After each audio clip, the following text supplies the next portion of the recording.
I'm Lauren Green, and you're in the strategy room. Aides close to Hillary Clinton are getting increasingly nervous that Vice President Joe Biden may throw his hat into the 2016 presidential race later this summer, though the Clinton camp is now pushing back against those claims. A run by Biden or even Secretary of State John Kerry could radically change the Democratic field for 2016.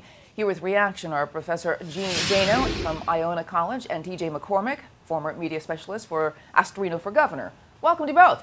Thanks. All right, so TJ, let me start with you. So the rumors that, should we take them seriously, that Joe Biden's going to be running? Oh, absolutely. I think it's 100%. These things don't end up in the paper by accident. These things are well placed and well leaked efficiently. The old trial balloon. Yes, the old trial balloon up there floating above us, screaming at us, Joe's in, he's in, he's in. And, you know, and all the rumors actually speak to who Joe Biden is. We all know from a couple months ago, a month or so ago, when he lost his son, sadly, yet another loss in this man's life. His son, Beau, apparently on his deathbed, you know, imploring his dad, go one more time.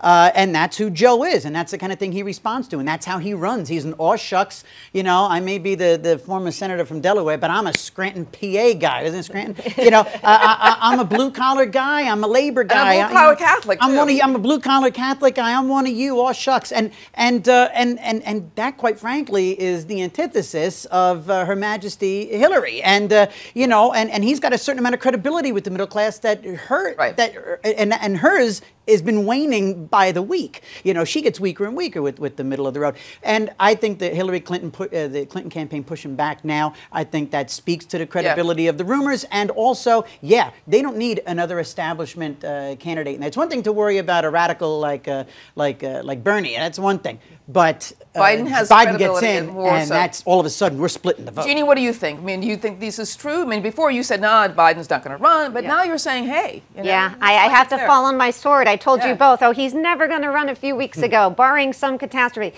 What's really changed my mind is the email issue and the email controversy, which up until about 4 days ago, I thought, you know, it's been out there since March. It's not going to impact voters that much.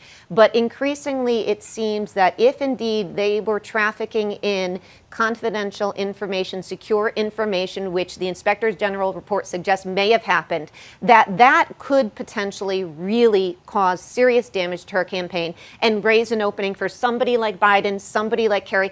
Now, again, what brings him to the table? Even though, I mean, is it Hillary imploding, or is it Biden seeing some other kind of strategy?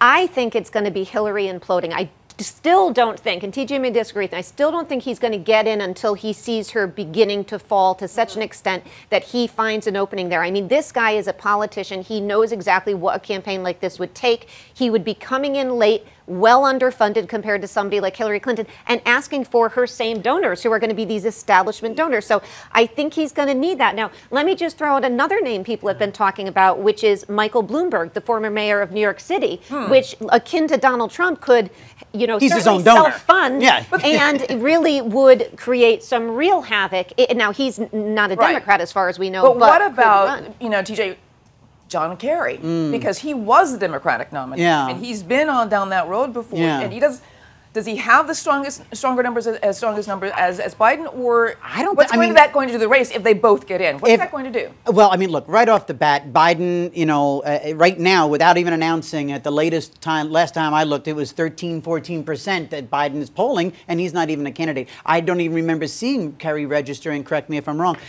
You know, look, Kerry, you know, he ran recently enough along with Biden, and Biden has been. Look, I think also, I don't think Biden has been pushed aside a whole lot of these last few years, you know, and I think also he's looking for a little bit of a pat in the back, and I think he would get, if he does get in, he's going to be real energized. And I also don't see a big disparity between somebody like Kerry and somebody like Hillary. I think the reasons that Hillary would implode, I think, would also apply to Kerry. Not so much the credibility, but rather this haughty, aloof thing about him. This you know, this patrician, you know, judgmental. He had his day. Yeah, he's had his day already. Let's not go with that. And he's enjoying this jet-setting Secretary of State thing out there, riding bikes in France. I should say what also helps, I think, Biden is we had the president over in Africa saying if he was allowed, he could win a third term. Oh, Joe loves that. And, you know, the president, obviously, because we have a 22nd Amendment, can't do that. But who is the next person to step in and take that third term? His vice president, Joe Biden. So when I heard President Obama say if he ran, he would win, I thought, is this a kind of shot to say maybe? Is that a dig at Hillary, too? Yeah, and a dig at Hillary. I mean, you know, obviously they won't take a position on that publicly, but, you know. No love lost there, right? I wouldn't think so, right? And they are very frustrated with how they dealt with those emails. So getting good, it's isn't fun, it? right? It's going to be a great year ahead. Okay, thanks so much, Jeanne Zaino and T.J. McCormack. If you want to check out foxnews.com for more on the 2016 presidential race, I'm Lauren Green, and thanks for watching.